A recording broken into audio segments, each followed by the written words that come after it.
লেবাননের সশস্ত্র গোষ্ঠী হিজবুল্লাহ জানিয়েছে তারা তেল আবিবের কাছে অবস্থিত ইসরায়েলের গোয়েন্দা সংস্থা মোসাদের সদর দপ্তরের কাছে হামলা চালিয়েছে।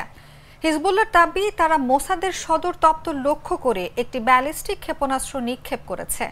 সম্প্রতি লেবাননের বিভিন্ন স্থানে একযোগে পেজার বিস্ফোরণ, ওয়াকিটকিতে বিস্ফোরণ এবং গত কয়েকদিন ধরে ভয়াবহ বিমান হামলা চালাচ্ছে ইসরায়েলি সৈন্যরা।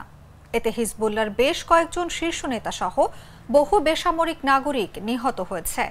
এসব হামলার পেছনে ইসরায়েলের হাত রয়েছে বলে অভিযোগ উঠছে, যদিও এ বিষয়ে কোনো মন্তব্য করেনি ইসরায়েলি কর্তৃপক্ষ। এদিকে বুধবার সকালে টেলিগ্রাম অ্যাপে এক বার্তায় হিজবুল্লাহ জানিয়েছে ইসরায়েলি হামলায় তাদের আরও এক শীর্ষ কমান্ডার নিহত হয়েছেন। ওই কমান্ডারের নাম ইব্রাহিম মোহাম্মদ কুবাইশি।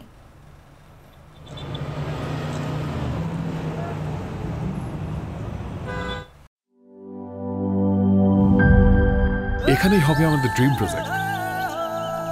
হ্যাঁ, কিন্তু এত উপরে পানি তুলবো কিভাবে? কেন? আরএফএল সাবমার্সিবল পাম্পে।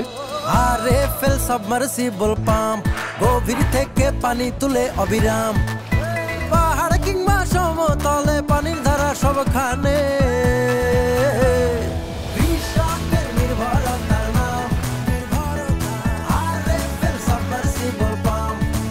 আরএফএল সাবমার্সিবল পাম্প অন করলে পানির তুফান।